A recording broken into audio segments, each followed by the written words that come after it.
see. All right. See here. Yeah. Dude, Tuesdays just roll up so fast now. Tell me oh, about crap, I have a show today. Yeah. it. Well, Tell me, dude.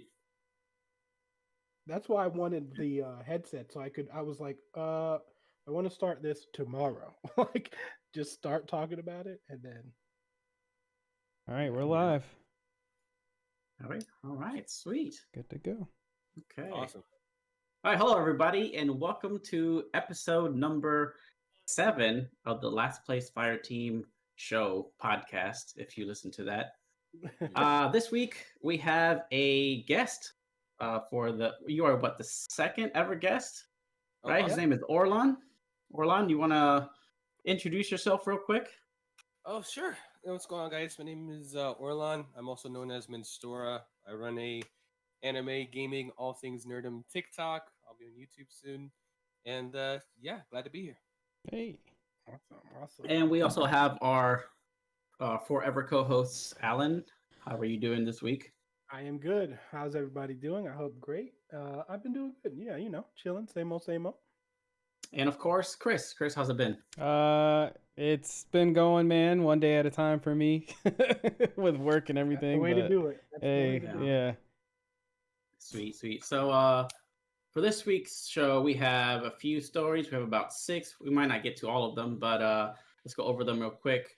I had a topic instead of a story, and I asked these guys, should Xbox have a PlayStation VR equivalent, and what would it need to succeed? So we'll be talking about that later. We'll also be talking about the Snyder Cut and the Falcon and the Winter Soldier coming out this Friday. Yeah. So that'll be cool. Yeah. Last minute addition to our news story, Moviepass may be making a comeback soon. There was a tease, so we'll see how that goes. Pokemon Go's eggs aren't loot boxes; they're fun presents, they say. Also, Activision Blizzard have layoffs in their esports division, I guess you could call them. And finally, Crystal Dynamics is hiring for a new AAA game that is in very early stages. Some say it's another Tomb Raider. Some say it could be a brand new IP. Who knows? But before we get into those stories, I just want to do a little bit of housekeeping, just something real quick. For those who don't know, we are doing a gaming mouse giveaway. It is a Ponage Ultra Custom with our LPF colors. Hey. That will be given away once we reach 50 followers on Twitch and 50 subscribers on YouTube. After that after we get to that goal, I will post a video telling you exactly how to enter to win. We'll pick one person at random to win the mouse. USA only. I will ship to Canada if you want, but just USA and Canada for that. Okay. So with that out of the way, let's go ahead and get into our first story. Let's actually go ahead and talk about. Let's start with Crystal Dynamics. Actually, start with there. Let me read this from opattack.com by Ella Every. Crystal Dynamics has been a constant source of great Tomb Raider games for a while now. Recently, the studio has released Marvel's Avengers, which, despite of the strong hype, has not been able to impress gamers and critics alike. However, despite the dismal response, Crystal Dynamics is quite focused to fix Marvel's Avengers, and they are even hiring new staff for this purpose too. But apart from fixing Marvel's Avengers, is there any other game in development at Crystal Dynamics?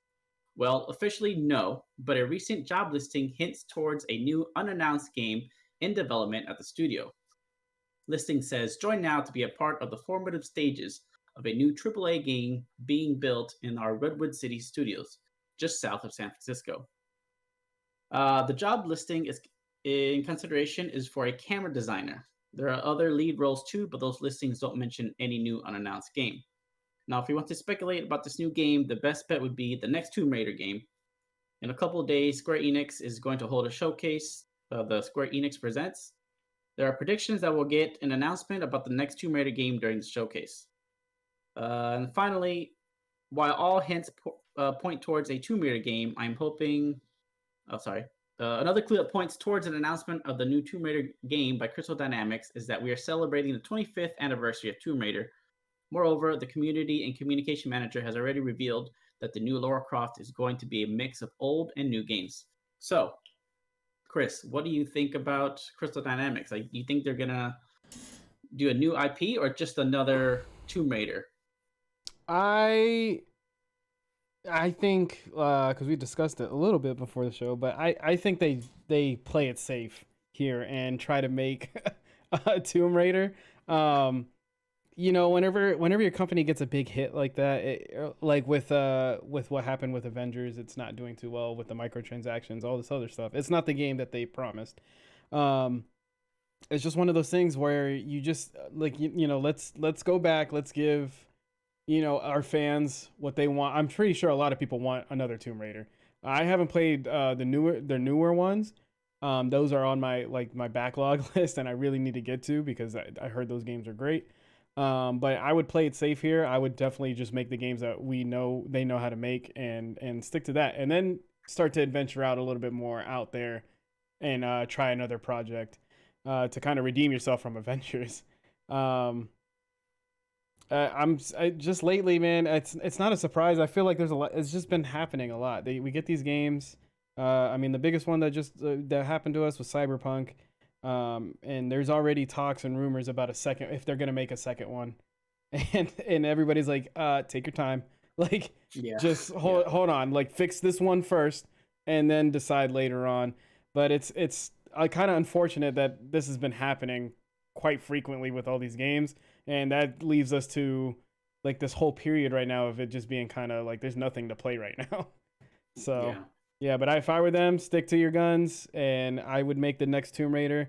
Or if you make another game, just don't make it how where you buy your characters, and each character, you have to put a lot of money into and grind and all this other stuff. So. I don't know what they were thinking. Yeah, it's probably going to be another Tomb Raider. That would have been my guess as well.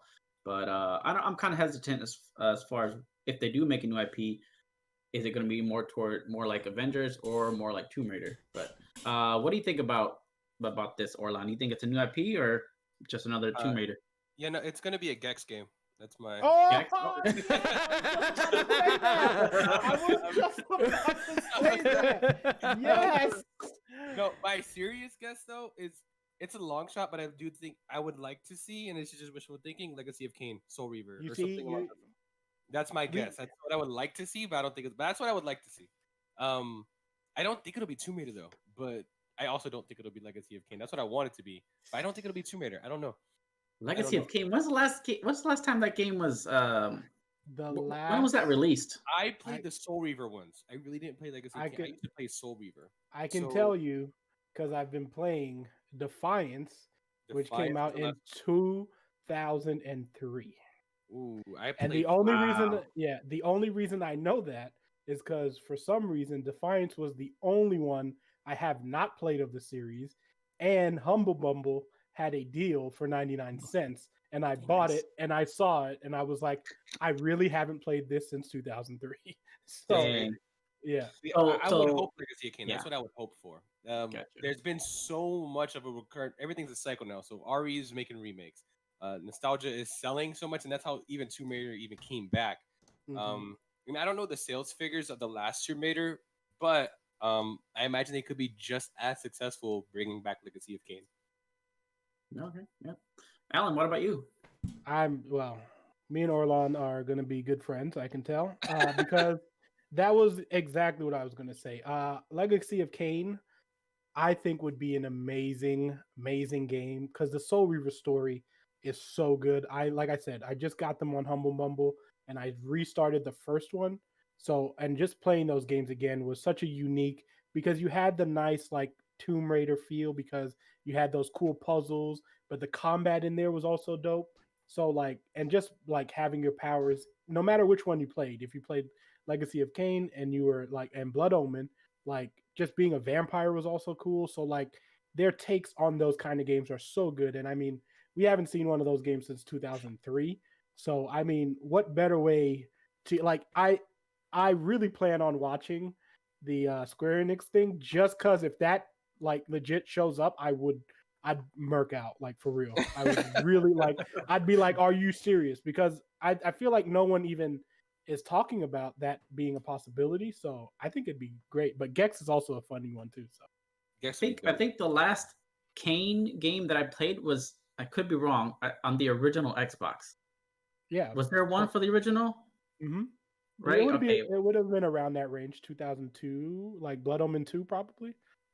Maybe, but yeah, I remember that was a really unexpected game that I actually liked. But Dang, I wish you guys wouldn't have said Gex, because now I'm thinking, I'm like, they could put it on the Switch. And if they put it, if they just put all 3 games on the Switch. I mean, he used to be the spokesperson for the company. I mean, he was like legit their mascot for the longest time. So. Dang. Last one I played was Soul Reaver 2. Soul Reaver 2 was the last one of those I played. That was like PlayStation 1? PlayStation 2. 2, yeah, 2. That's I didn't think it was 2. I didn't think it was 2. But PlayStation 2 is crazy. I didn't think it was PlayStation 2. That's pretty dope. Whoa. Alrighty. All right, let's go on to story number 5. We're going backwards today.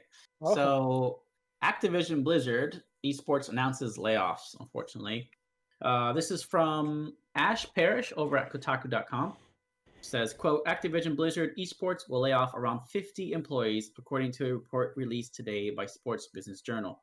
The layoffs come as a cost-saving and restructuring measure, according to the company.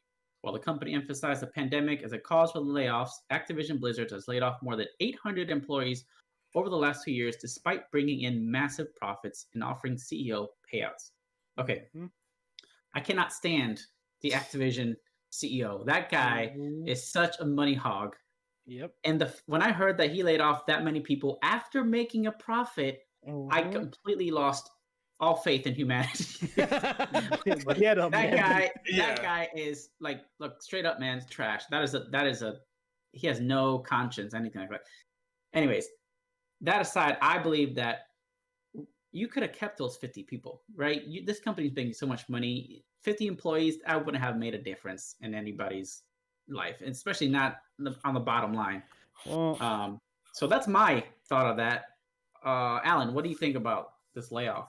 I mean, I'm on the same page as you. I mean, obviously, I'm not going to say I didn't see something like this coming, because it's one of those things where it's like companies normally their first line of business to save money is to start taking out employees. That's just what the structure is in pretty much any business, no matter how much money you're making. They tend to go cost is, employees because of, liability, insurance, all that stuff, whatever. But I'm totally on the same page as you. 50 people, I mean, have them do something else. Like, I understand we don't have esports, but I mean, you can't do you think sometime next year with the rate that we're going now, especially like now as things are on the come up and things are starting to open up again, like, I mean, by next year, this time we should be able to, be having esports things and things of that nature. So kind of doing this towards the end of the pandemic which I hope is the end of the pandemic, is like, it really hurts them, because now, it's people were on a mission. Now you got to go like try to find another job. And that's something you've been doing your whole time. And then especially doing it within the year of the pandemic to pretty much stay employed. And now you're kind of like, all right, well, go look for your own thing, fend for yourself while we take this money bonus. And it's like, come on, bro. And it just sucks. And I feel for the people who lost their jobs. Cause I mean, being one of those people who also, in that sense, just lost your job in that. So I can definitely feel for them, and it does suck. And especially when I believe Activision has been more profitable this year than they have been in like the last 5 years. So it's kind of unfortunate. I mean, it's super unfortunate, kind of. For sure, yeah. I feel like Kodak could have taken a pay cut to keep those 50 people. What do you think, Orlon? What are your thoughts? I mean, it's whenever I see a story like this, all it reminds me is how much I hate that video games and just the gaming community in general has come into the public sector as far as being publicly traded, because you see decisions made like this a lot more often in publicly traded companies. Because the easiest way for shareholders to see profit and savings, like you said, the CEO could take a pay cut, and there are several other things they could do. But the easiest way for them to make it make sense to shareholders is look, shareholders in the shareholder meeting, we're cutting 50 people, and this is how much money we save by doing that. Yeah. Rather than going some complex route to help these people keep their jobs, that takes time and effort, and they don't want to waste that in these shareholder meetings. Shareholders just want to see record profits, and eventually Numbers. the balloon is going to eventually burst. But in the meantime, you're just like, no, look at all the money we're making, all the money we're saving. And just like you guys said, they're making more money now than they ever have because everyone's staying home and playing video games. And Overwatch 2 is on the horizon, but it's like, no, let's cut these employees to increase these profits. And that's how I feel about it. It just reminds me of how much I hate that whenever something goes publicly traded for me, it just, And Yendi, you would know because Bush, we used to work together at the same company, and it went down the drain when it became publicly traded. Yeah, for sure. Night and day difference. Night and day difference between our treatment, our salaries, like everything went down the crapper as soon as it became publicly traded. And I just see it mirrored in the gaming world, and that's how I feel about it. Yeah. What about you, Chris? What do you think about this? I keep a close eye whenever I see articles like this, especially whenever it attacks esports, because esports right now is it's kind of like what I've seen with like the arts in schools being attacked. It's just like, you don't really need it. Everybody thinks like esports can't be a career. You can't get a job out of it. With Activision specifically, when it comes to this stuff, I've said it before, I'm a big Call of Duty fan. I watch the Call of Duty League. I've been to the tournaments. You know what I mean? I've kept around it since I started in Black Ops 2. That's whenever I started watching a lot of it. It's with those 50 people, a lot of those guys got hit from that COD community, because I've seen it all over my timeline on Twitter right now. It's all these guys that have worked, I think like 5-6 years. They have 5-6 years for Call of Duty, and they moved on to where the Call of Duty League is now cities and everything like that. But just because they don't have in tournaments right now, that was the excuse. It was just like, hey, we don't have tournaments in person, so we don't really need these guys. But the people they're cutting is one guy specifically was he just did social media for Call of Duty, and I'm like, how does that, you know what I mean? Like, where does that come in? It doesn't. It never makes sense. I wish they kind of went more into detail about it, but unfortunately, Activision's not going to come out and say anything. But those 50 people are, and that's what's going to come out, and we're gonna. I feel like we're gonna start seeing, not like the company getting attacked, but we're gonna start seeing some more stuff that's happening behind the scenes, because these 50 people don't have anything to lose. I hope they all have enough experience to get another job to stay in the gaming community, and lucky enough with esports, a lot of those guys will get picked up pretty quickly by other esports organizations. It's just kind of one big family thing, because ever since it's been introduced to the world, it's kind of one of those things where it's just like, hey, we got to stick together, because there's people messing with our way of life, and they're just going for the cash grab instead of what we're passionate about. But it's no surprise with Activision. It's always, they always do some shady stuff, man. It sucks. Always. And Starts at the top, man. Yeah. It does start at the top for sure. It's like I said, it's one of those things where, like, again, like these companies do so much planning, and they should be able to see things in the future, and that's literally what they get paid to do. And then they just make so many misses at things like this, where it's just so like human based things, and it's just like, dude, that we're gonna hopefully come back and stuff like that. But cutting a social media person,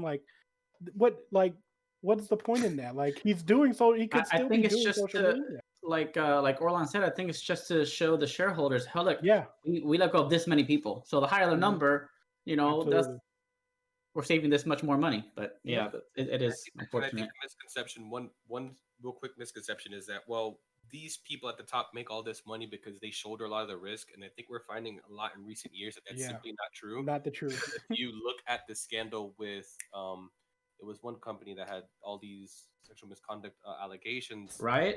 Yeah, and every CEO and executive was allowed to leave and keep their severance and all their benefits. Yeah, actually, none of them were fired. Speaking on that, today I think Riot released that the CEO was cleared. So that was And just it, Wasn't and it- so there is no responsibility. So it's like, oh well, these Yeah. people make this much money. Yeah. They should have this And wasn't responsibility, that and they don't. And they wasn't never. that an internal investigation?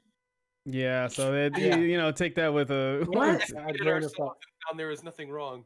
And also, just to go on to Chris's point, also that the reason why a lot of these people are not allowed to come out and like speak on this is because when you sign your like if you want your severance, sometimes they tie your severance into not talking. Like It's an you NDA. can't take us to Yeah, court. man. And I mean, Shit. there's you know, and there's some people who could speak from experience from that. So Oh, you know what I yeah, mean? true. Yeah. So, but they do that, and that's why we don't hear a lot of these stories on when like it kind of like these people get fired and you don't even hear anything because they probably need that money to like thing. But I don't want, you know, if someone needs the money, I would, you know, hope they take it or whatever the case may be. But what they really needs to happen is someone needs to go, I'm sick of this, and actually have some hard evidence on things like that and bring it forward. And then maybe we'd get something like companies wouldn't do this as much. So yeah. Yeah. Sure. Sad. Okay, moving on to story number. Actually, wait, no, trivia time, guys. Let me see your hands. Uh-oh. Oh shoot. Hands up. Okay, get your hands off your keyboards. Okay, so here are the rules. There's You gonna be really 6 need a cut questions music again for this. this week. I know, right? It'll be Yeah. 6 questions again. You'll have about 30 seconds to answer. First person to answer correctly gets the point. Hold on. Is there a Let me- buzzer system? Do we use buzzers? What do we do? Or you just spit it out? Yeah, just spit it out. Yeah. Just spit Okay. it out. I'll usually hear who asked first. So Uh, fastest you ready? connection wins. Hold on. You ready? I'm making sure. No everybody Googling? has- No, look, Chris is cheating. Chris is I'm cheating. No literally. Googling. If you look at the stream, if you Turn look off at the your stream, Alexa. I'm literally Chris is checking the cheating. Chris is levels. cheating. I'm literally checking level. Okay. Good. Okay, good. All right, here we go. Question number 1. Name the studio that would go on to reintroduce the Tomb Raider game reboot in 2013. Crystal Chris Dynamics. is dynamic. There you go. Orlon got Oh, we said it at the same time. it. Question number 2. Which console was plagued by the yellow light of death? PS3. PS3. Oh, that's Alan. Alan got Yeah, it. that's Alan. I Uh, tripped up. I almost said play. There's a yellow. There's a yellow one. Yeah. Yeah, yeah. yellow Don't one. worry, Yeah, man. I I stuck learned with about the it. red I ring of literally death. learned about that last week. I didn't know. That's the only reason why I knew this. We could never get a PS3 because it was more expensive. My mom was like, "No, y'all getting an Xbox." So I have Yeah, no right? idea. I love the 360 though. I did. Yeah. I love the 360. All right, question number 3.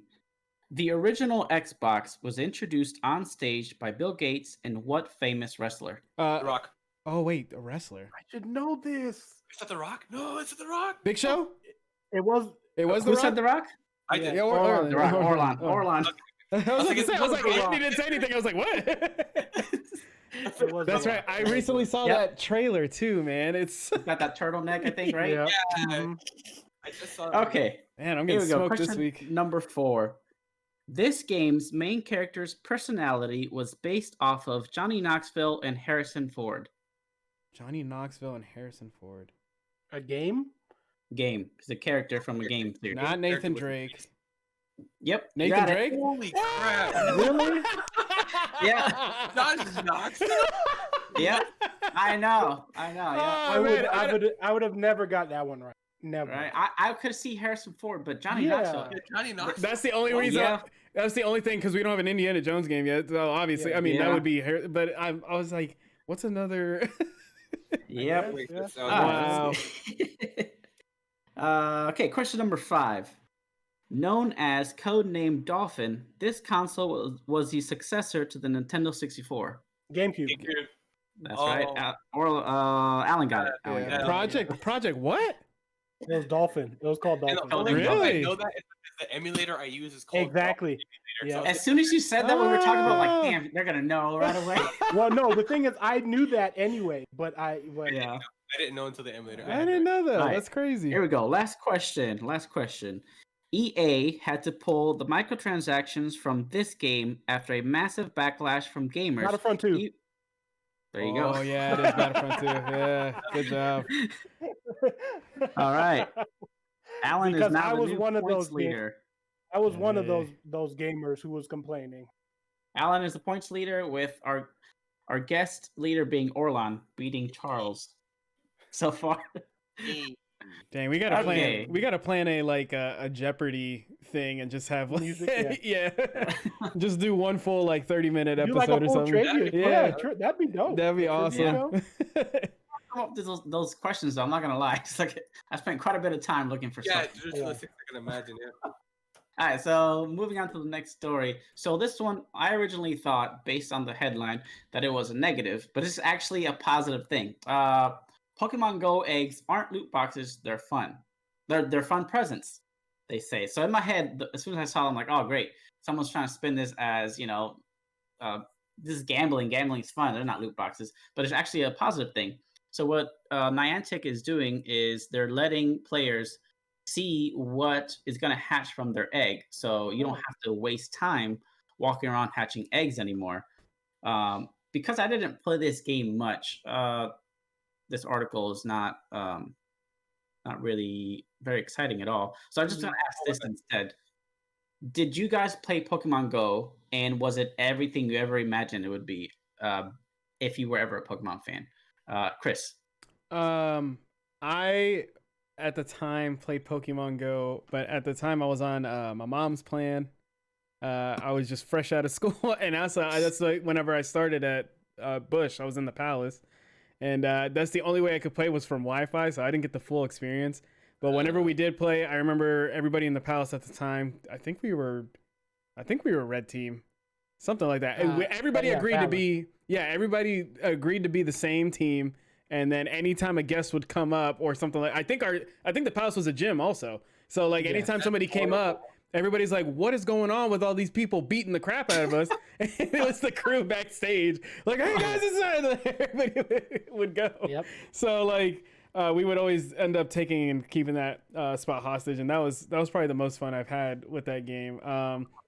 It's a I love Pokemon, right? It's a game that I want to go back to, but it's also that game that I feel like I'm too late to it because people are so far ahead.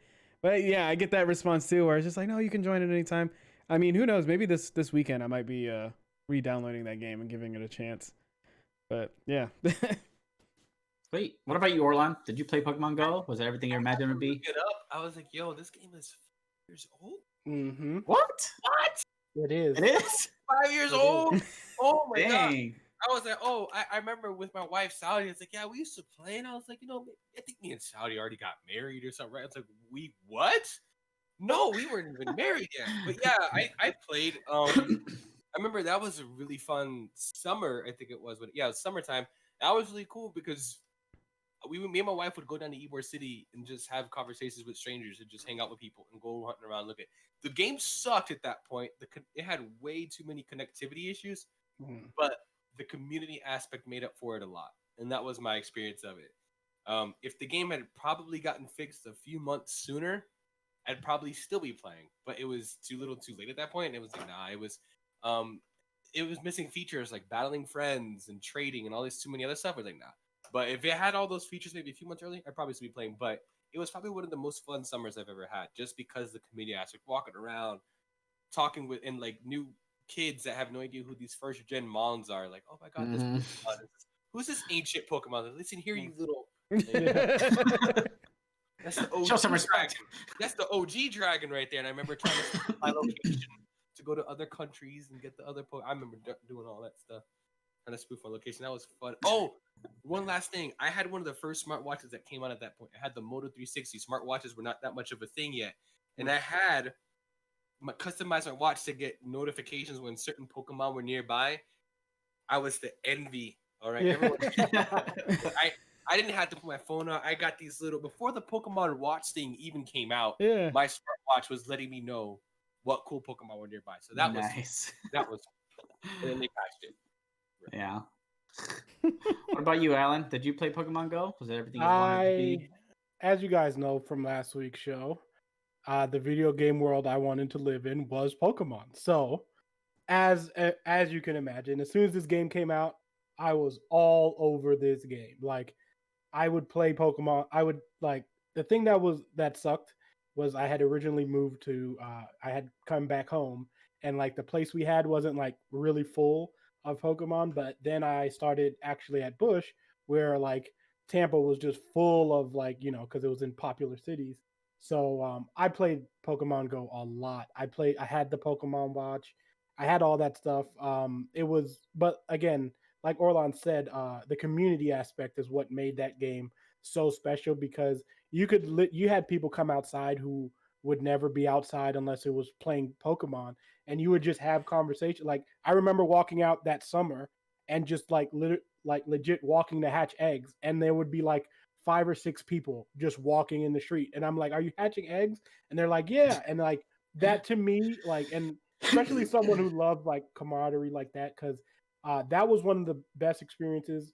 Just that, and also when I went to SuperCon the year that came out, and it was amazing to see like pretty much everybody in the con itself had it. And if I really wish they would have had trading at the time, because like so many people came from so many different like states and stuff, and they had different Pokemon.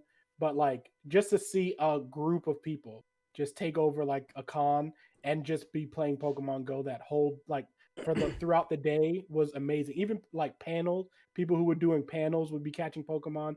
It was so much fun. So I thoroughly enjoyed it. I did it. I haven't gotten back into it because I just got out of the whole games on my phone, like those kind of games. Because, but I mean, but if I think I might download it just to give it another go. It was a lot of fun. It was like another crazy thing that came out of it was the stories, man. There were so many like people sneaking into areas, falling off of like. Yeah. I remember one girl like walked into a construction area and fell, and the mom tried to sue Nintendo and was like, Yeah. "What is the well, as soon as you open the game, what does it say?" So be careful your surroundings. yeah. On Mania for that whole summer. It Yeah. was just Pokemon Mania, just all summer long. It was crazy. And then they also had what was it? That Twitch streamer that was walking in the middle of the night in New York, and he's playing Pokemon Go. Right, he has the camera on him, and you see a guy run up and just sock him, knocks him out, takes this, and the rest of the video is like you hear the guy running on the phone, like, and you see the insane. Twitch chat going nuts. Everyone's like, "Oh my god, go nuts!" Like everybody's going nuts, and you see him like unlock the phone and like factory reset it and stuff like that. But at that time too, there was a whole bunch of people playing in Central Park at a certain time, like throughout the night. Like people were going nuts for it, and they forget their surroundings. They like, you know what I mean? So I saw that video of the Central Park. People were going crazy. Yeah, no, but that streamer, I felt I followed him on Twitch on Twitter for a while just to make sure he was okay. Like he didn't come to for a while. He was in the hospital. Like he went through a lot. And I'm like, dude. Man. I'm like, come on. I forgot where he was in this thing. Yeah, right. As for me, as a game, I did not like it. Because in my mind, I was like, when I heard about it, I was like, oh my God, this is my dream come true.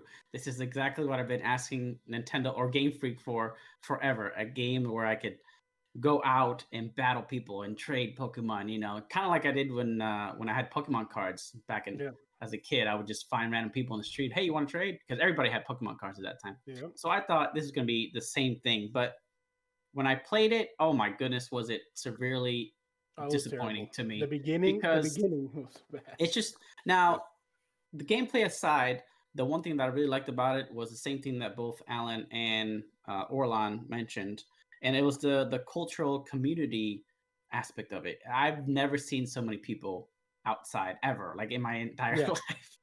So the fact that you saw somebody, if you stepped outside and somebody had a phone in the hand, 99% chance that they were playing Pokemon Go.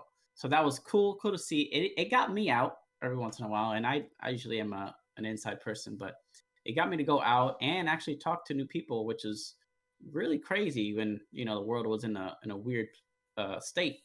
But I see that now it has trading. I think right, you can trade now. Yeah, pretty much.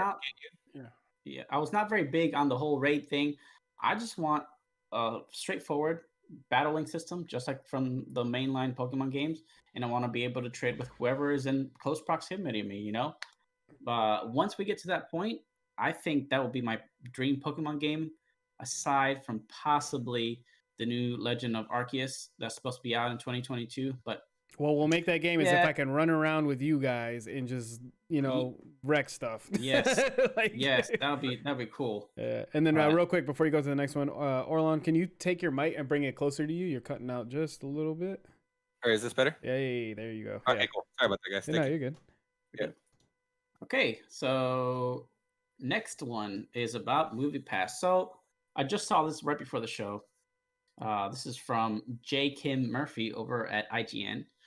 Moviepass may be teasing a comeback. A new website with the Moviepass name features a countdown timer with a cryptic message saying the movie is about to start. Notably, the countdown is featured on the website moviepass.ventures and not the official Moviepass website. As of this writing, moviepass.com still features a letter from the company's former CEO, Mitch Lowe, explaining details on the service's disruption in 2019. However, this mysterious countdown reads 5 days and 18 hours, signaling that whatever Moviepass has in store, if anything, will be revealed the morning on Monday, March 22nd. Okay, so I didn't get Moviepass when it was a big thing because I don't go to the movies very often, but I know that Alan is definitely a big movie watcher. So, Alan, what do you think about Moviepass coming back? Is it going to be enough to get you away from AMC's A-list? A-list? Well, I don't think anything can get me away from A-list.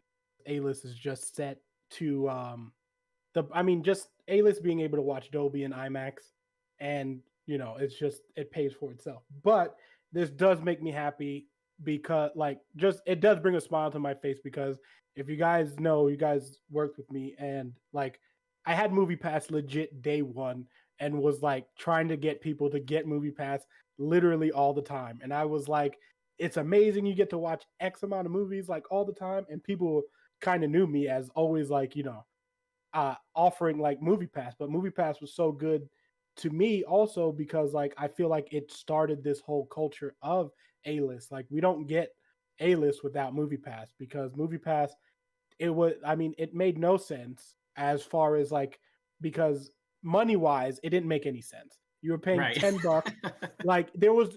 The thing is it was just legit a place that I don't know who came up with this idea and how much money they thought they were going to be spending, but there's no way they could have thought that $10 a month to go watch one movie a day, that was their restriction.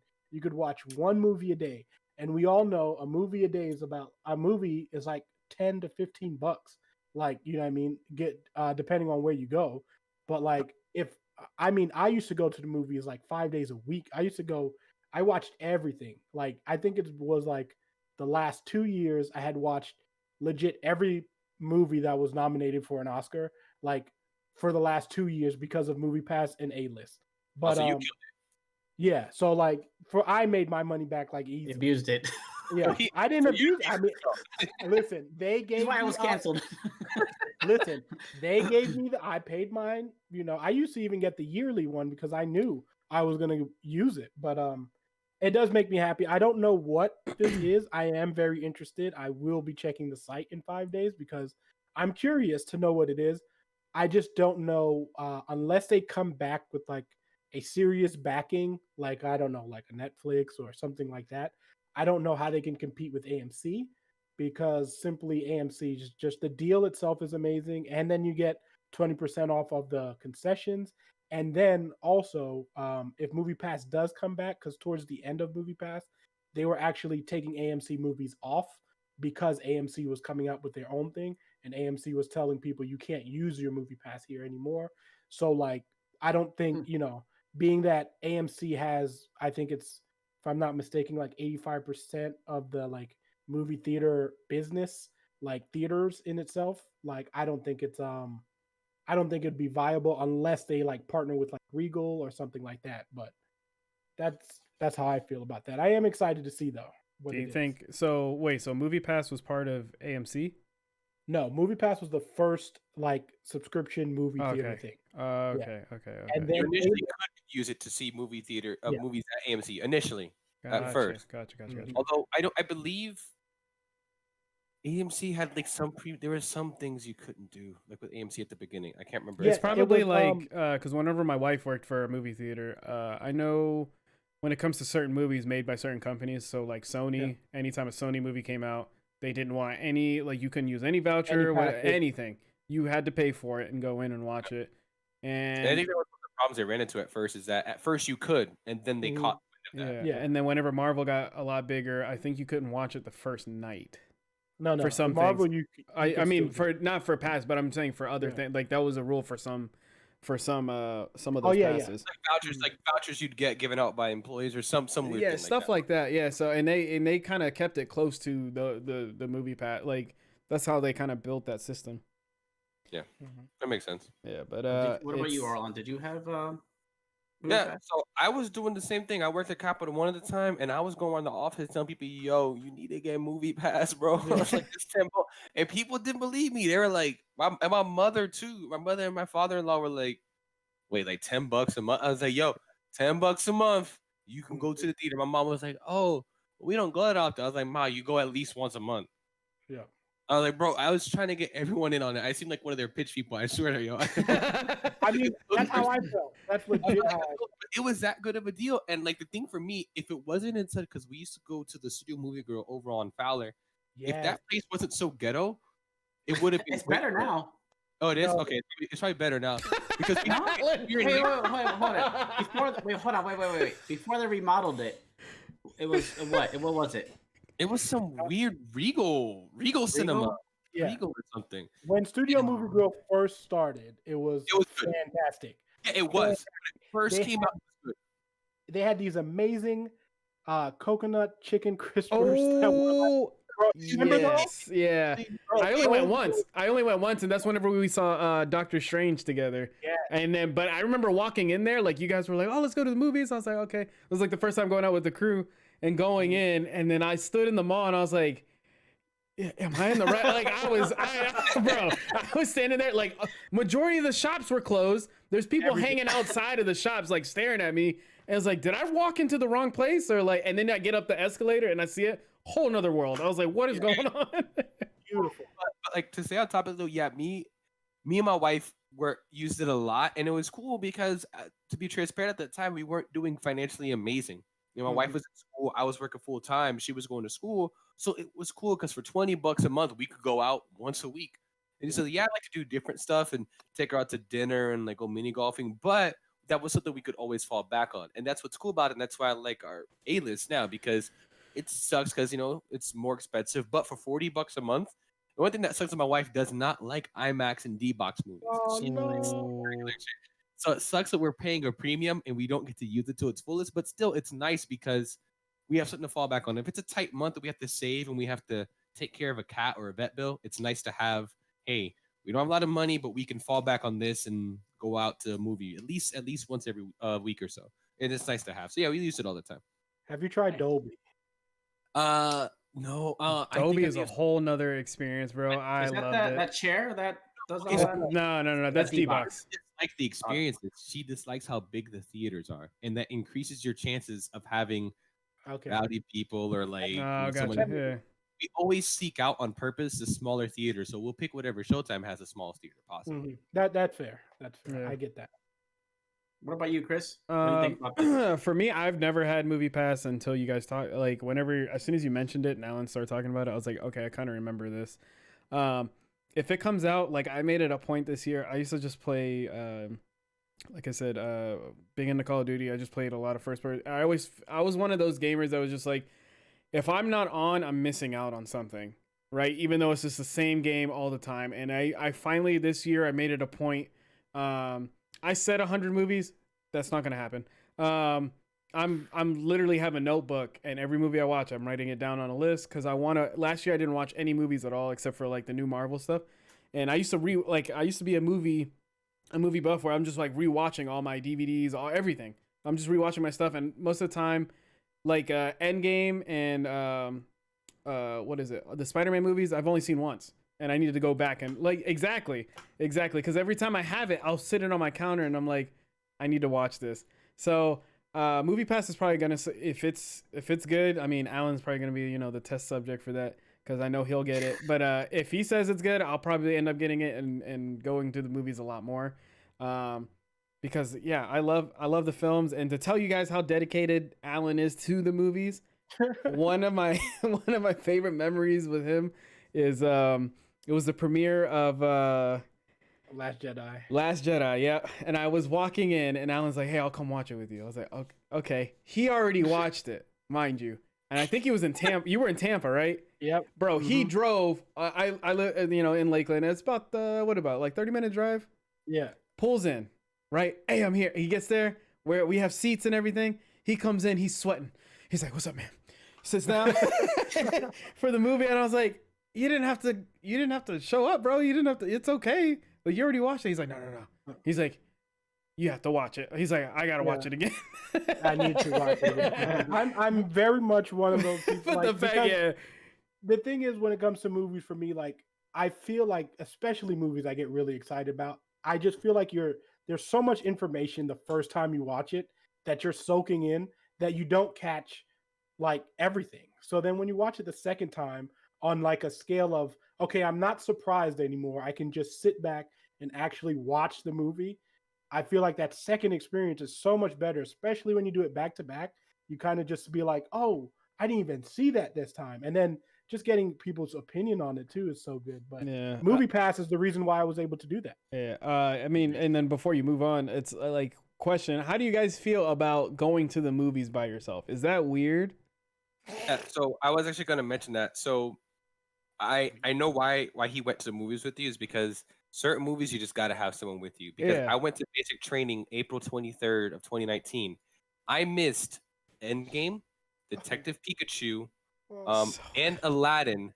My wife watched those all by herself, and she just told me, Orlon, it's this dreadful feeling, and that's just what she missed in May because I Gotcha. didn't get a basic training in AIT until like August, so I missed so many movies, and Those that was like bigger the height of movies, Marvel yeah. Phase 3. Yeah. Yeah, so she was just like, yeah, so yeah, watching movies alone is fine, but just having someone there with you, and now she knows, she's like, man, it's just such a different feeling. Yeah. It's just so different. For me, it She was said is when you finish it and not having anyone to talk to, it's not so much during, it's the after, and you have no one to discuss the movie with, and you're looking around and everyone else is talking about the movie with someone else. It's kind of a weird feeling. I think my wife gets worried, like she'll ask me, she's like, "Are you depressed or what?" I'm like, "No, I just like I like the movie."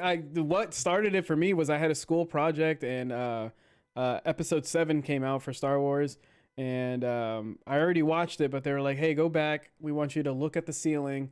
There's a certain spot, like try to get dead center in the theater."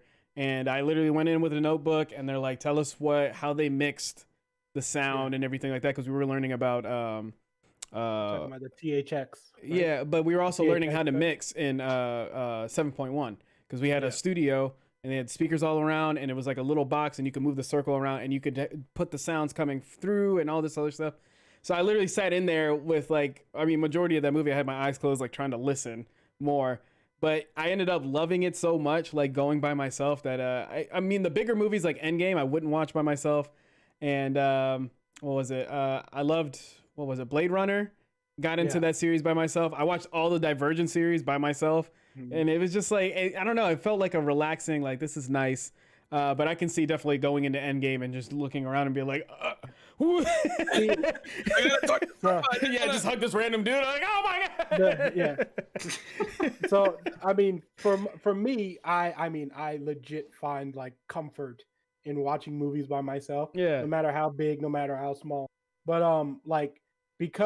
but the big movies like that, which I have watched by myself, you end up making friends. Because I remember when I watched, I think I watched episode 7 by myself. And I went into the movie theater because I was the only one who caught like the 6 o'clock one. And I was just around a group of random people. And I became friends with all of them. Just because like those scale movies are just like, you have to, like you said, you do have to talk to someone. But that was so cool that having those, so like if you're a social person, which I am, but like having those people to talk to and be like, yo, like it is amazing. But I mean, I also I watch so many movies that like I do like watching the horror movies a lot of people don't watch, and I go watch every horror movie, no matter how good, no matter how bad. But I am there for it, and I do find comfort in watching movies by myself. So All right, Yeah. yeah. Yeah. You don't get to that often, I can imagine, because you got a Me? kid. Yeah, I can imagine Yeah. you got a kid. Well, let's see. I think I went to see maybe 2 or 3 movies by myself. The first time it was weird, right? It was like I feel like something's missing. But then the second time, I'm like, okay, I could see myself doing this more often. Mm-hmm. But it's just I definitely prefer to have somebody there for sure Yeah. because I do like to share my experiences and ask questions and listen to their questions and try to form theories and stuff like that. So Yeah. I think that's definitely part of the Of the movie experience of experience. For going me, there. I feel Yeah. like I get more like emotional. My emotions will come out more if I'm just like by myself. I'm in it. Yeah, because the last movie I saw I by feel myself was subconscious. last movie I saw by myself was American Sniper because my wife was like doing some school project and I went by myself and I left and I was like I was tearing up and I was like, oh man, I kind of need somebody right Yeah. now. It's that was funny the that you only say that was that. the only one. That was the only one that I was just like I probably shouldn't have watched it. This one was a It's mistake. funny that you say that because I watched Logan with Dontel, Oh. and I watched that with them, and I didn't cry.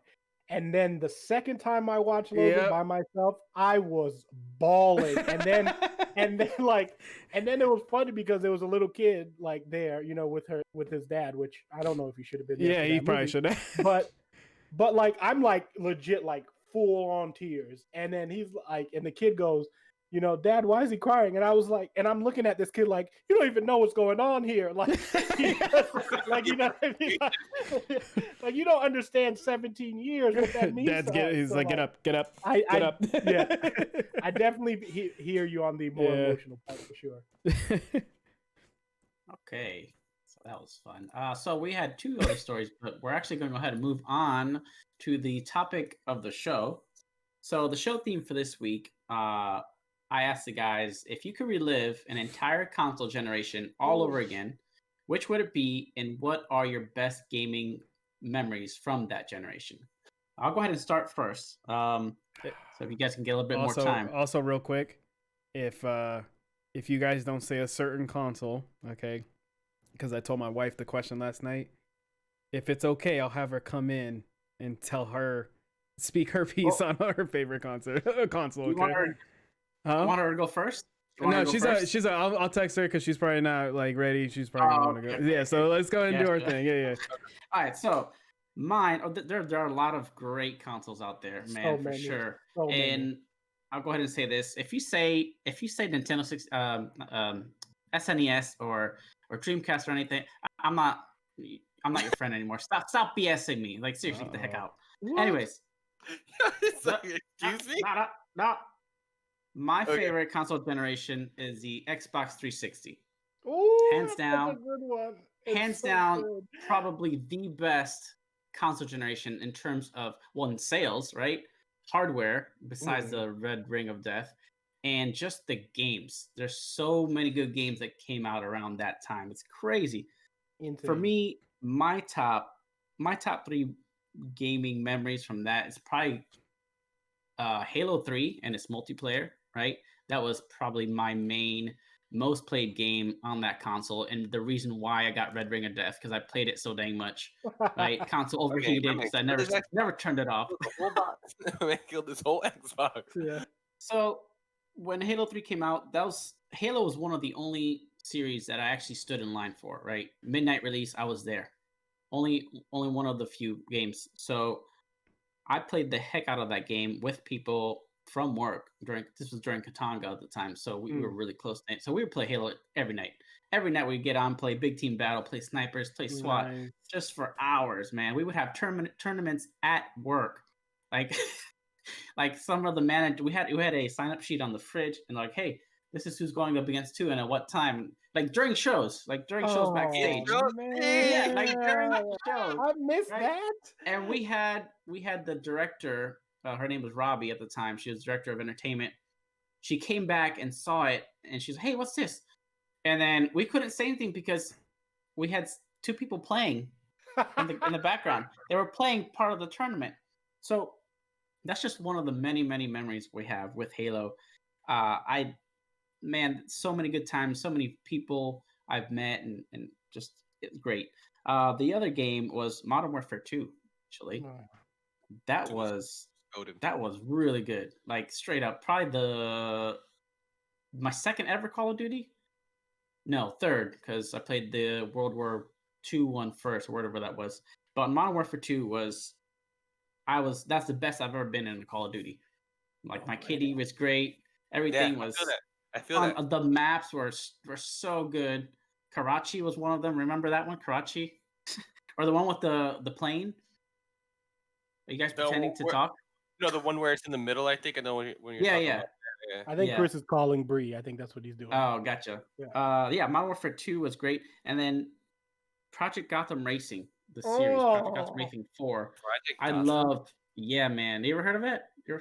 Amazing. No, original Xbox game. I'm a racing guy though, but so I play all these racing games. I spend way too much time, and I was telling these guys a few shows ago that when I used to play Gran Turismo, I would do the endurance races like full on. Like I did a 24-hour race in real time, not just once, not just once. So for me, yeah, those are my favorite memories. Is playing Halo 3, the Modern Warfare 2 multiplayer, and then just racing around in Project Gotham Racing. So, Chris, yeah, she gonna come? Yeah, she's coming. She's okay. I told her to come in. Somebody else?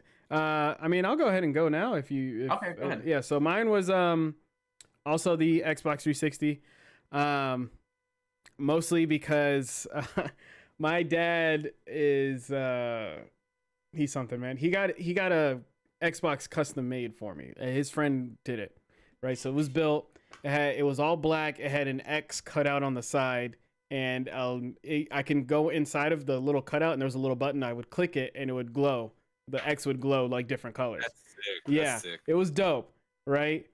Not as dope as that one, but shoot. Yeah, but my first game on it too was like at the time it was my first rated M game. I mean not to date Yendi because he said he was playing Halo 3 at work. I was 13 when Halo 3 came out. So you think you're gonna date Yendi? Yeah, well, I mean, if it dates you, sorry, but that was my first game that first rated M game that my dad let me get because his friend that built me the Xbox was just like, hey, like it cusses and stuff like that, and then I remember having a whole talk with him about like, you can't say these, like, you sure you're okay to play it? Like, can you be mature about it? I'm like, yeah.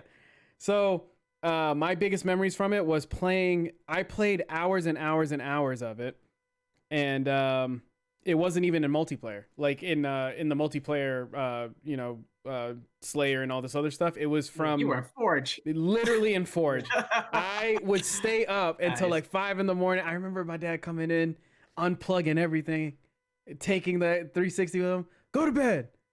All right, go to sleep. Wake up in the morning, grab it, go right back into it. So my buddies would always build, because at the time it was like everybody was making mazes and races and stuff like that. So a lot of the time we were trying to build mazes and inviting people online and going onto the online library, which I wish they would bring back, that you could download other people's Forge games. Yeah, it was perfect, man. And that was my biggest memory from the 360 series. I carried that Xbox with me everywhere. Whenever I was visited family up north, I actually got searched because it was a different Xbox. They were like, what is this? I'm like, it's my 360. They're like, that's not a 360. But yeah, so but whenever I got the Red Ring of Death, I took it to my dad's friend moved away, and my dad wouldn't get it fixed for me. So I remember I had another friend that his dad could fix it, and he opened it up, and the inside was like literally held together with like duct tape and stuff, and like the glue from the duct tape overheated and got all over the place. And so I told my dad, I was like, he kind of like suckered you into this because this is not your friend. Yeah. I'm like, you need to call your friend because this isn't working. And that was my ending to the 360. I never got another one. I ended up getting a used PS3 for cheap, and that got me. I was a whole Xbox kid for the longest time until I had to get a PS3 because it was the only thing I could afford at the time. And online play was free back then. Yeah, online play was free, and I got that was a big selling point. Yeah, I joined in right as the hack happened, so I got Infamous and all this other stuff to play. Nice. Yeah. Dang. That's great. I bet at the time I could have convinced my mom, like, yeah, maybe the 360 might be cheaper, but in the long run. Yeah. So, Orlon, what was your favorite So genre? Not favorite. you guys made it a little easier for me because I was struggling, right? I was like, dang, it's either one of the two, right? And I was like, man, 360. It's like it could be this one because of all the good games, but 360 was the advent of online gaming. I remember just staying up for days on end playing Left 4 Dead and just laughing at people and just having so much fun playing Left 4 Dead. But I'm going to go ahead and pick PS2. Oh yeah. I'm gonna That's a pick good one too, man. and the reason is PS2, its library of games made me Unmatched. fall in love with gaming as a storytelling medium. Because you had Metal Gear Solids 2 and 3. Mm-hmm. You had Kingdom Hearts. Sell it. So many good RPGs. You had Midnight Club Dub Edition. Oh, NBA deep. Street, Love that game. and then Jack and Daxter series, which is actually underrated in terms of its story as well. So it's like Ratchet and Clank. Ratchet and Clank. So it was all these series that really made me fall in love with gaming as a medium. And like one of my favorite memories. I'm a huge Kingdom Hearts fan. Kingdom Hearts is probably my favorite RPG series. Even though I know it's not critically the best one.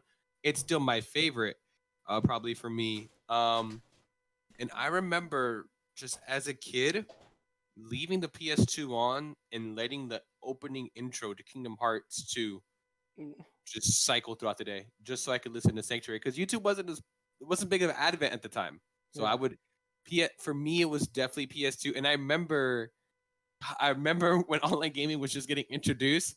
I used to play this motocross game, right? ATV motocross, and since Me online too, man. ATV versus that was my game.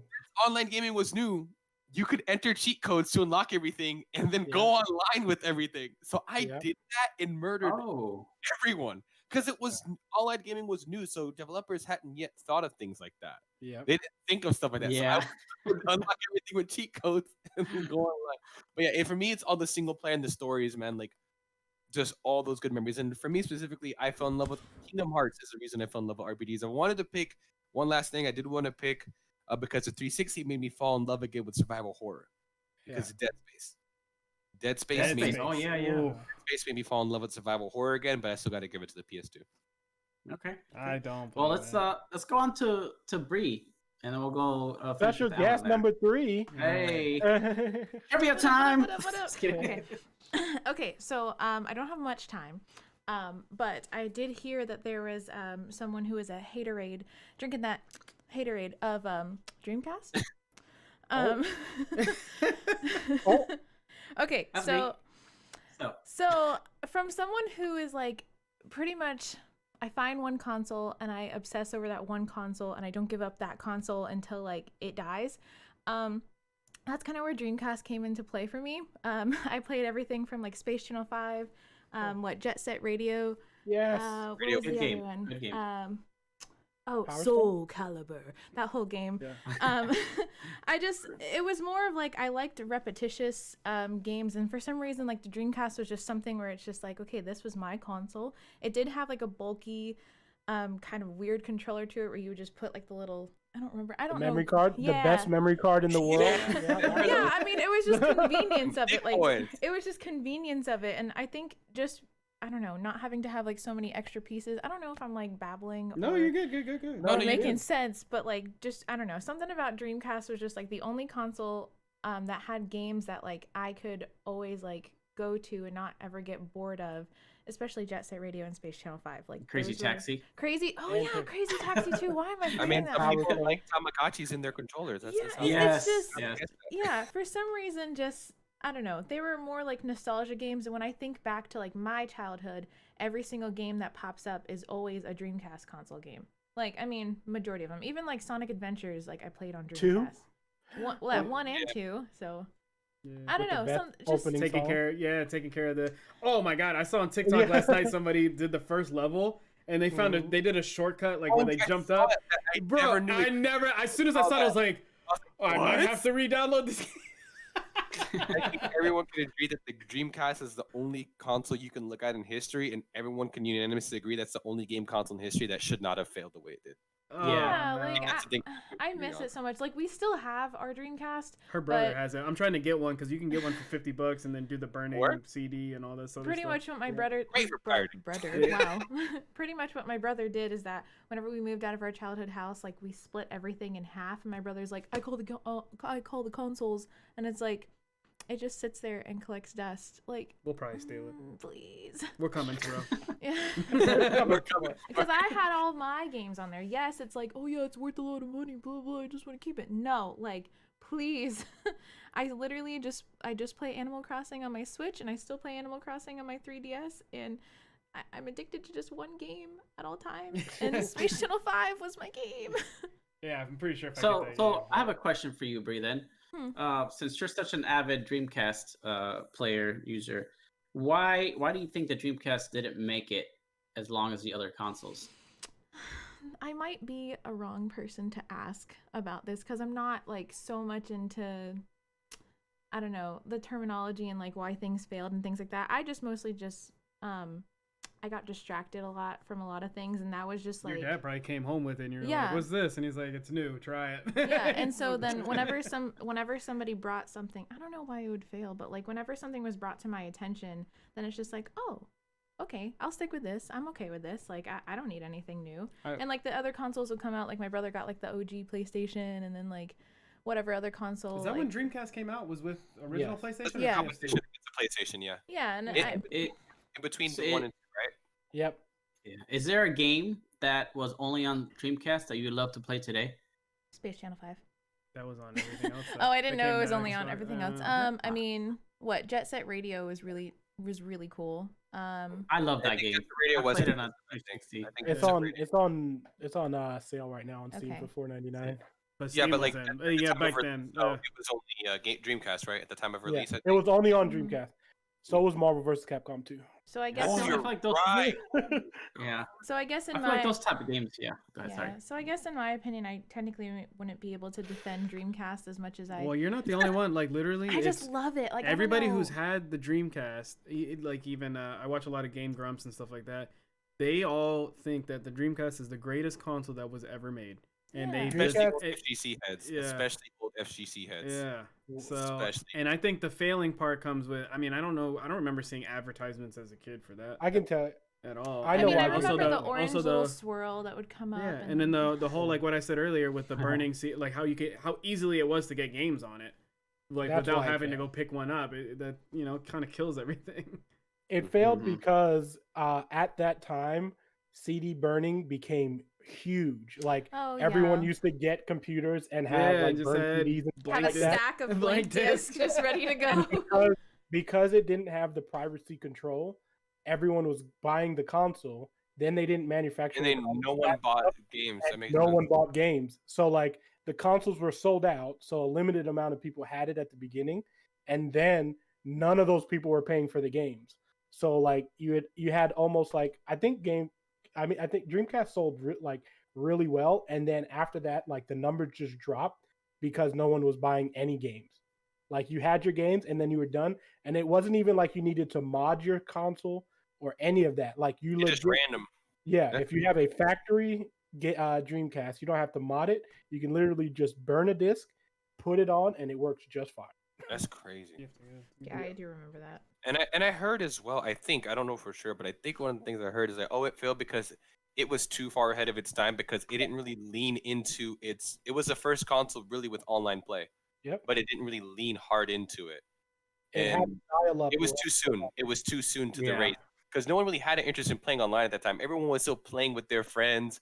Arcades were still a thing. So you didn't need to play online. But Xbox 360 revolutionized it, and Xbox, they revolutionized it. Yeah. They weren't too early to the party. That's what I heard, at least. I didn't have a Dreamcast. I don't know. Man. Yeah. I always wanted one, though. I always wanted one. For the fighting Yes. games, Marvel vs. Capcom 2 and all those cool games, I wanted all those really cool games. Power Stone Power Stone. Yeah, Power Stone. Oh man. started because Dreamcast is my second favorite console of all time. I would go to my dentist and they had a Dreamcast there with all these really cool games. And I was like, my mom, she's like, well, we don't got no Dreamcast money. You got Dreamcast money? I was like, all right, whatever. because it was like three. It was me and my 3 older brothers, so we all had to agree on the console. Oh yeah, no. All had to agree on one, and everyone always wanted PlayStation consoles. So I was like, well, I like GameCube, and like, nah, PlayStation. And the funny thing is, Dreamcast. Well, not only, I mean, now that we're going into the Dreamcast thing, but Dreamcast also had the 4 controller slots in the thing. You didn't need to get a multi-tap, which, like, I'm talking about, like, Dreamcast legit was. I'm gonna make a video about it. Dang it, dude! I was literally about to say, I was like, if I find one, I'll totally make a video on it. Now that you mention it, but it was legit ahead of its time because it had the modem in the back. Like, it was the first console to actually have a modem in the back, and then having the 4 controller slots in the front without having to get a multi-tap. Like, multi-taps was Sony, and like that's what they made before everything went wireless. So you could legit play those like party games, and GameCube took its success kind of from Dreamcast because that was its model also, because all of those Dreamcast games were multiplayer. Like, so you had Power Stone, you had like the like Sonic games you could play multiplayer, like all of those games. So yeah, love Dreamcast. I really miss Sweet. this. Now I just want to like go to my brother's house and be like, please. Yeah. Should bring it over, and you guys should make a video playing some games on there. Man, it's gonna take a lot of begging. I'll just be like, look, I'll babysit Jace, please. Just borrow it Please. for a few months. Yeah. And just never give it back. Okay. Sweet. Well, we've come to the end of the show. Unless you guys have anything else you want to add. Or... Alan didn't do his thing. Oh, I'm so sorry. I thought you were waiting. Hold on, real quick. Go ahead, Alan. Hold on, real quick. Apologies. Before Alan goes, thank you for joining as our third guest. Yes, thank you Yeah. very much, Bree. Fourth? Appreciate it. No, Fourth? third. Or wait, There's 5 third. of us here? you're our third special guest. Oh, okay. You're welcome. I do have to go back to spaghetti, so. Yeah. Sweet. So yeah, that was Sorry, Alan. We're waiting to hear what his I console thought I heard him say it, but I guess not. Go ahead.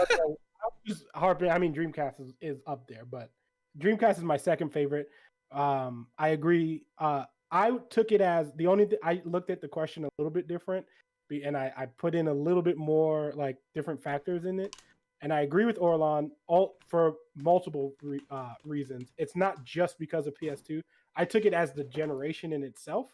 So for me, it was PS2 because not only did PS2 have all these games, but then Xbox had just come out and GameCube was out. And that's when I got into Melee.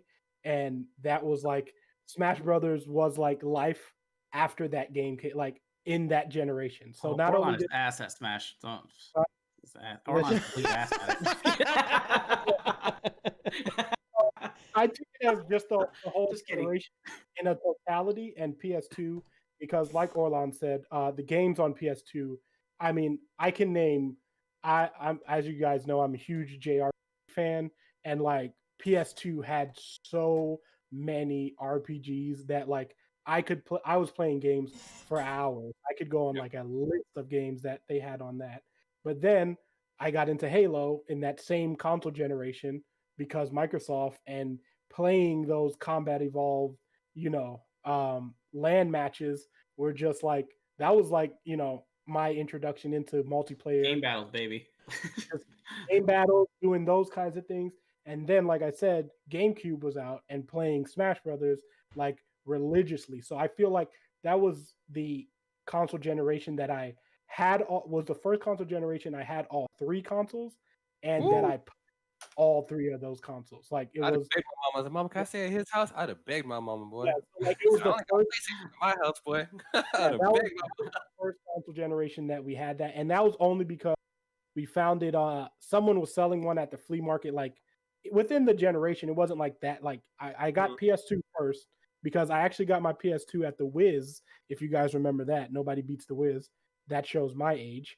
But it was an old like Circuit City kind of thing, which is another age shower. But the Wiz was like one of those in New York where you just, and I remember seeing the PS2 and picking that up.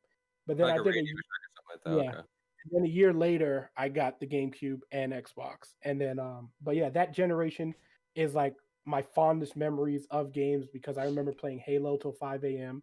like with everybody, and then Smash Brothers, just playing playing Smash Brothers to legit the blisters on your thumbs where they're like we broke I don't know how many controllers. Maybe I don't know how many controllers are broken from Smash, but it was a lot. And then and then PlayStation, just my favorite console of all time. So that generation to me was the best. Nice. I Orlon, you feel want to tell that. them a little bit about your Smash record history? Oh yeah, just because you were talking crap. No, so I didn't play Melee. I got to the party too late, but I did play Smash 4 and then Smash Ultimate competitively. A friend got me into the tournaments, and man, it was a wild ride. So just real quick before we go, the pandemic. So I used to go to tournaments and travel to go to tournaments, right? I'm not good, but I was okay. And I mostly just got into tournaments, used to travel for fun because they were fun. My wife is from Japan, and she communicates a lot with the players over there. So Mhm. by extension, I do as well. And one thing we started to do a lot before the pandemic hit is at these big tournaments like Frostbite and CEO, we'd rent out an Airbnb, invite a bunch of the Japanese players over. They would stay with us and we'd drink and have fun. And I'd let these massively good players just absolutely pub stomp me. And it was a great time. And before the pandemic started for Smash and Splash 6, I think it was, which is a tournament up north, me and my wife were invited to be translators for the event. That's awesome. So all we had to do was cover the flight. They were going to pay for hotel, food, transportation, everything. And we would have gotten to just work. They're like, oh, and by the way, you guys can compete in the tournament as well. We'll pay for you guys to compete. All you need to do is be available for when the Japanese players are playing in order to act as translators. And then the pandemic hit, and bro, Dang. No, dude. I'm still in good communication with the guy though. So Keep it up. Keep it up. Yeah. yeah, the reason that was so big is because this one company announced a worldwide Smash circuit Yeah. with several tournaments, all culminating into one. And that company recently came out and said we still plan to do that in 2022.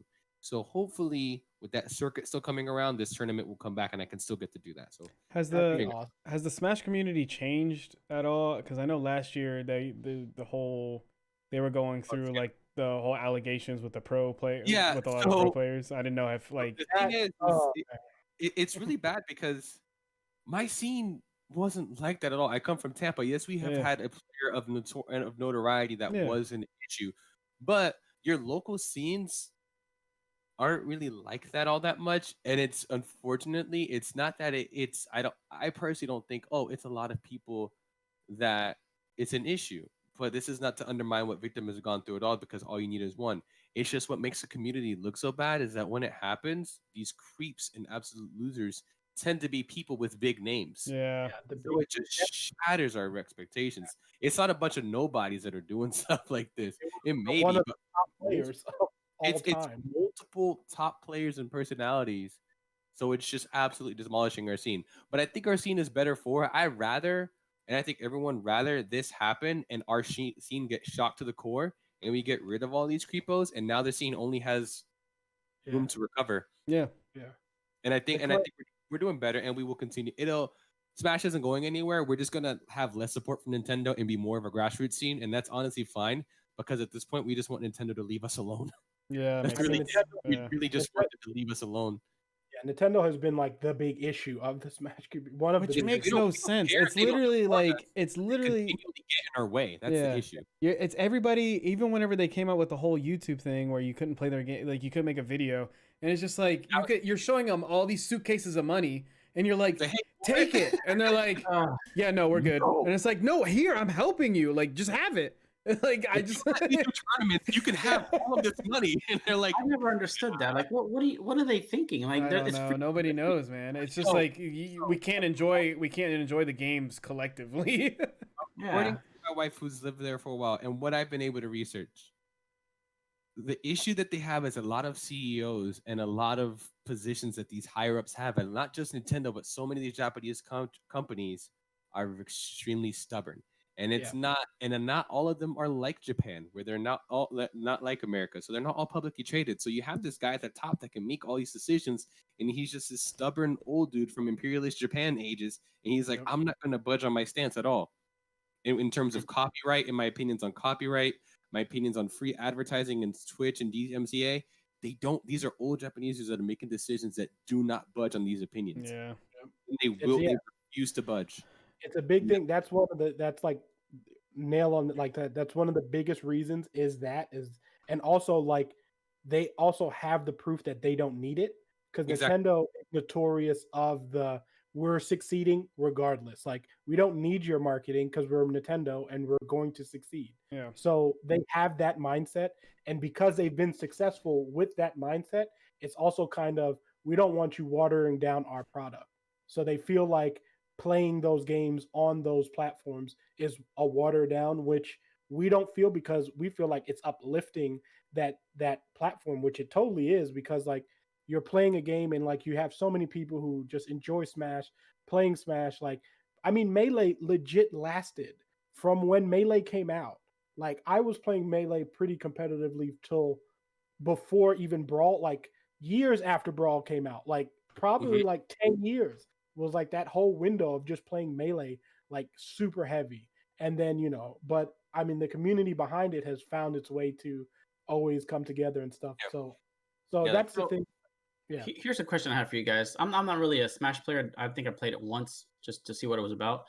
Why do you think Smash doesn't have a direct competitor from like I don't know, Xbox or PlayStation? I know that PlayStation has They tried. PlayStation All Stars. They So, tried. but is it just because of the characters that Nintendo has in their arsenal, the all the great IP, the recognizable characters, or is it mechanics? Why do you think Smash is not being I brought down? I honestly think it's because of it's just one of those things where they were one of the first to do it. It's always been around, so people grew up with like they started on the 64 and they just kind of kept going with it. And whenever you bring another game in, that's kind of like when you bring another game into that scale, that's kind of like the same thing.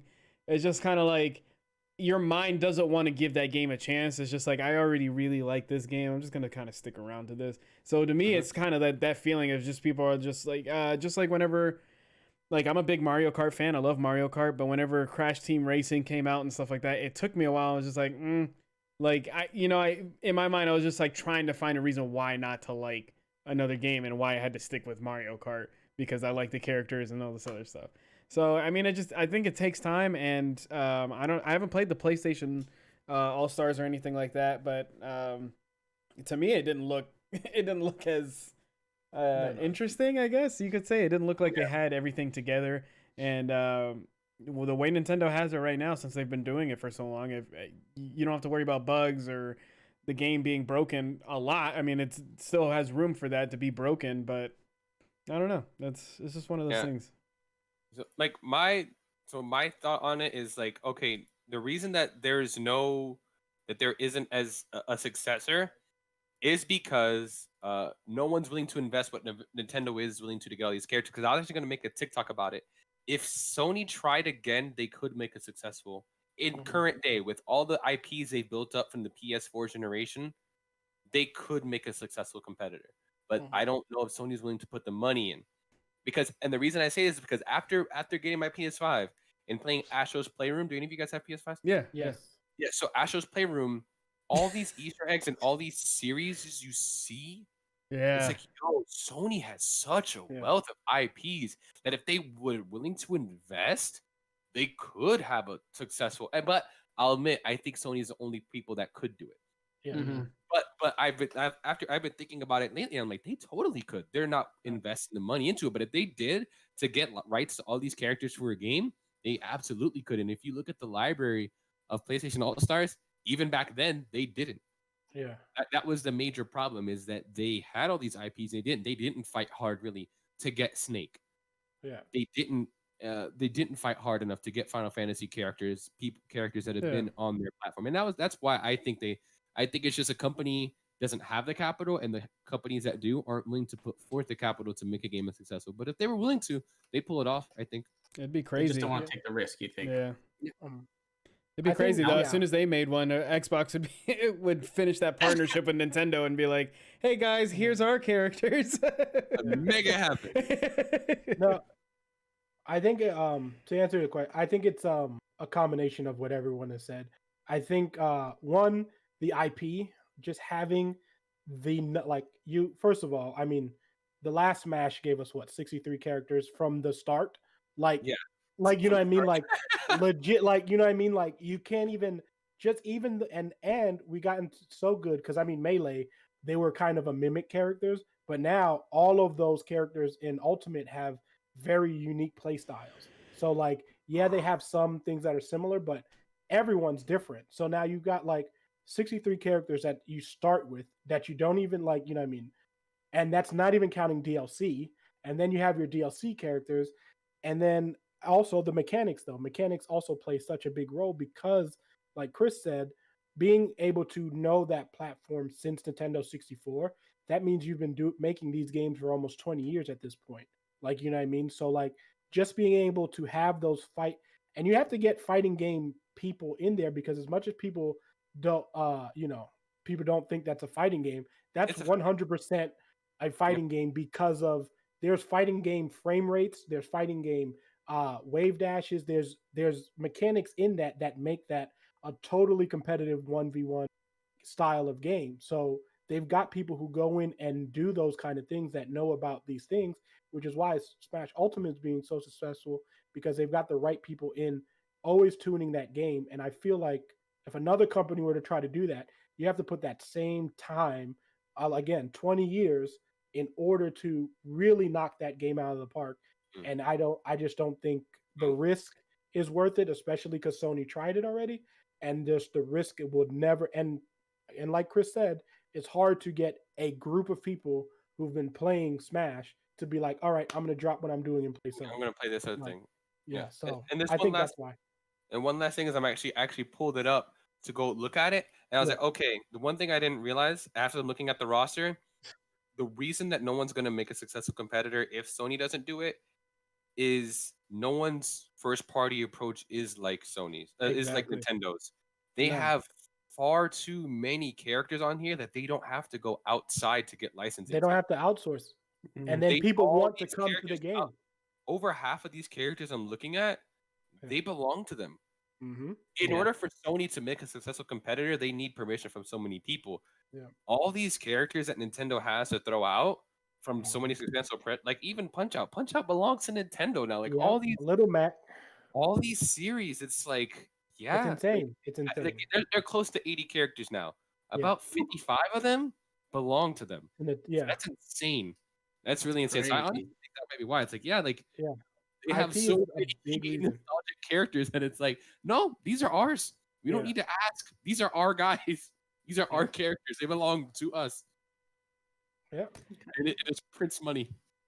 It prints money so much that the netcode sucks and everyone's still buying. No, and this game is still going to be $60. This game is still going to be $60 like 5-10 years from now. Dude, Melee is still $60. Yeah, Melee is like, so it's like, Oh, so Nintendo games. Wait. Nintendo games never go on sale. And that's the thing. It's like in a meeting, you have this old boardroom with this old dude, and it's like, shouldn't we lower the price of our games as they go on? And this old dude's like, but are they still buying them? Exactly. Like, well, yeah. And then he's like, all right. So it's a pre-owned game, so they're not even seeing any of the money. They're not even seeing any of the revenue. And that old dude's still like, nah, bro, I ain't budging. Like, what? Like, I ain't moving. But yeah, that's how. Nice. All right. So before we go, I just want to hear what you guys have been watching or playing lately. I could use some recommendations as far as something to watch. Not WandaVision. Thank you very much. Chris, what have you been watching or playing? Do you not like WandaVision? He doesn't give it. He doesn't want to give it a second chance. I couldn't do it. I couldn't do it, bro. I don't even want to get started. Yeah. Okay, we won't get started. You see what we're working with? I barely have time to sit down. My attention span when it comes to TV shows, bro, it's like if it's not, it's 30 minutes. If it doesn't have my attention, if it doesn't have my attention in 2 minutes, right? I can't do it. I can't do it. I'm sorry.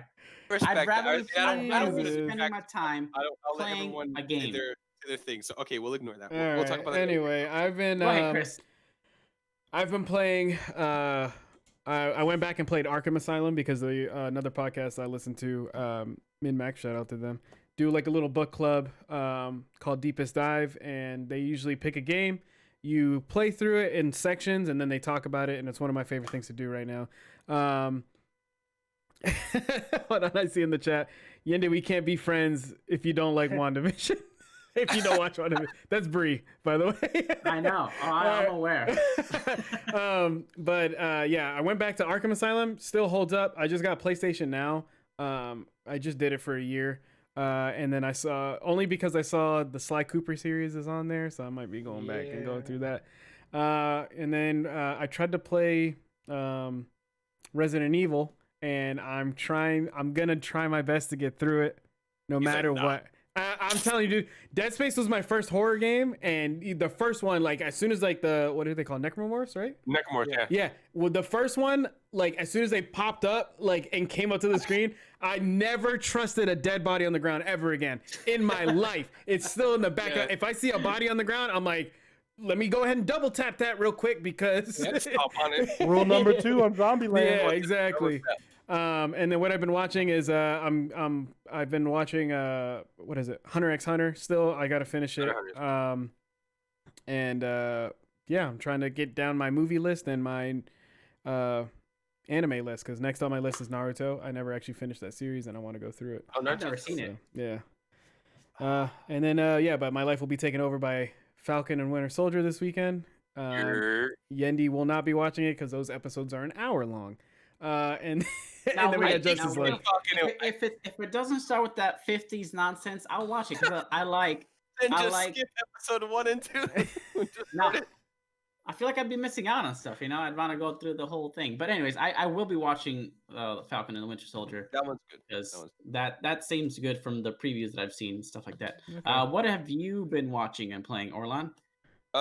So me and my wife, one of her favorite things to do is sit and watch me play survival horror games. The problem is they come out and you finish them in like a few weeks, right? So I'm playing 2 things. So I never beat Evil Within. I got stuck at like the last chapter, and I got like super mad and never finished it. So, but I beat Evil Within 2, and it's one of my most slept on games of all time. But I'm playing Evil Within 1, really good horror game. It's really scary playing that with her. But I am playing the early access, and I think just like Divinity Original Sin 2, I'm playing Baldur's Gate 3's early access. I think it's going to be the best RPG game to come out in recent years, because Divinity Original Sin 2 was, in my opinion, the best current RPG game. So no. I always see it on sale on Steam. Always, I'm like, I would say Divinity Original Sin 2 is a little more niche, but Baldur's Gate 3, once finished and not in early access, is going to be. Oh yeah, I watched Shroud play that. It seemed really cool. It's D&D in a game, bro. It's like as close as we've gotten so far to actual D&D to video game. Like it's the closest we've gotten, the closest we're going to get. But yeah, and we're watching a lot of anime right now. But I'll say one of the cooler ones is Jujutsu Kaisen. That one's really cool. Yeah, I heard that's really good. Jujutsu Kaisen is really sick. I mess with it because it's one of the few animes where people don't fight one-on-one and take turns. They just jump people. If the villain's a threat, the heroes just jump them. Yeah. If the villain's a threat, they don't take turns fighting like the Cell games and Sensu beans. Nah, there's none of that happening here. If the villain's a threat to humans, the villain's getting jumped, and that's why I like Jujutsu Actually, Kaisen. I have to hold on Naruto and watch Demon Slayer because everybody's hyping up that movie, and I need to freaking watch the series so it doesn't get spoiled for me. And Demon Slayer has one of the best anime openings. It does. It slaps. It slaps. Yeah. What about you, Alan? I've been as we mentioned in this show, I'm a huge movie buff. So the Oscar nominations have started, and I'm doing my yearly where I watch everything that's nominated. So I'm going through. I've watched most of them last year, but there's some things I missed here and there because I like to watch the foreign stuff also. So I already watched about a week ago. I watched Judas and the Black Messiah. Phenomenal. I'm gonna watch No Man. That's the one on Hulu, right? Yeah, is next. And then so I'll be doing like a prediction show for that stuff. So that's what I'm doing for watching. And then anime, I've been watching Skate the Infinite, which that one's good. I told Chris about that because I think he would enjoy it. That one's good. The last episode was just like a summary episode, which I don't know why they gave it, but I've really been enjoying that. And then I've been playing. I actually got back into Fallout 4 because I'm playing games that I haven't beaten yet, and that is a game I put over 48 hours in and have beaten it yet because I've just done a bunch of side quests and I've never seen the ending of that game. And now that I'm back into it, I'm actually really been enjoying it because I forgot how much I love the Fallout world and just being in there and being in such like comprehensive conversations and like it's the game that like I really enjoy Fallout and that game is making me get that love for Fallout back. You know, I finished that game, but there were sections of the map I've never seen. Yeah. It's Like, one of the I just realized like there's still grayed out. Like I haven't been there yet.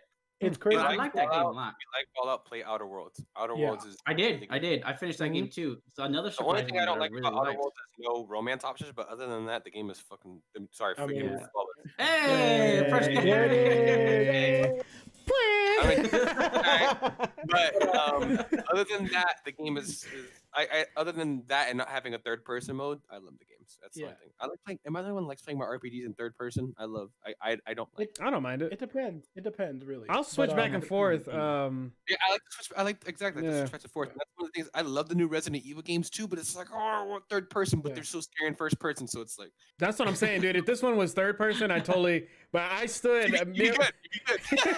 Me and my wife stood there. Oh, she sat on the couch. She doesn't like horror games either. We're both sitting on the couch, and all I see is this pitch black, like room. And then she's like, "Are you gonna go in?" I was like, nope.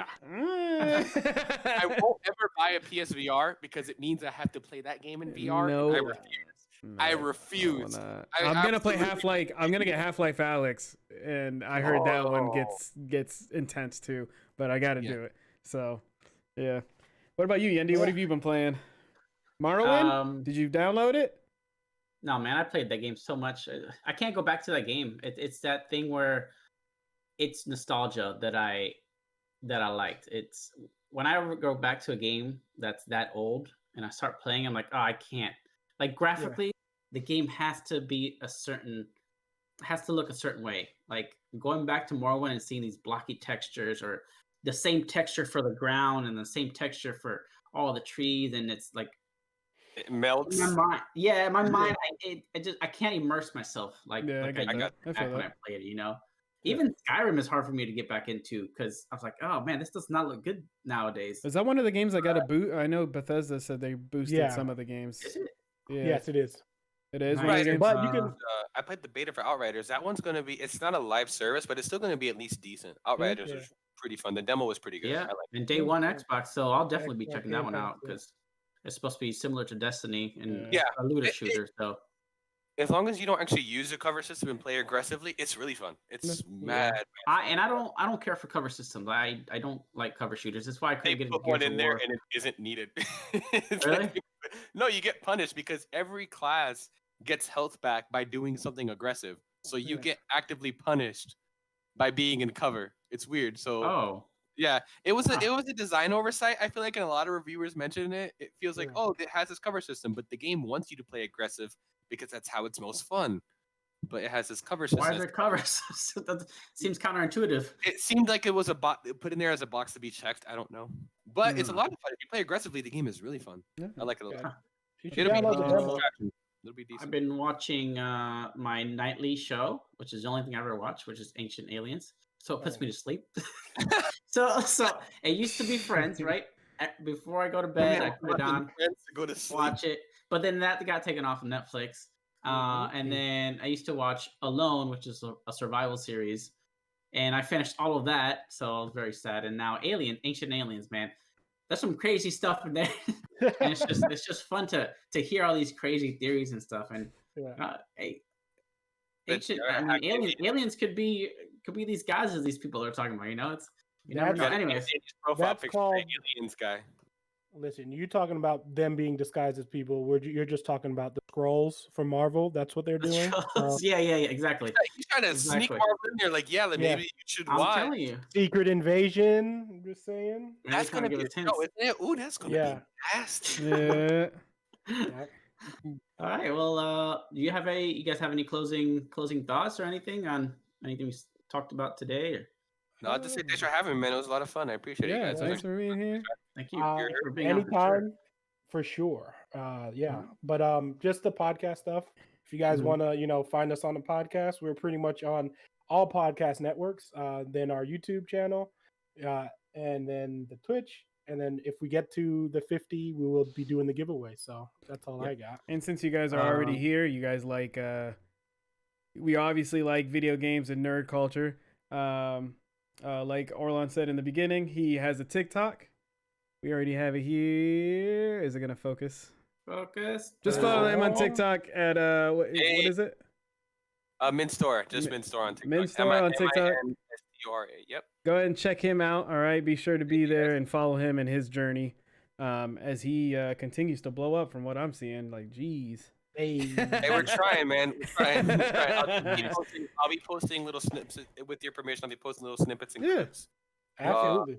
Of it. And TikTok's algorithm is very random, so it could be one of those clips that just blows up.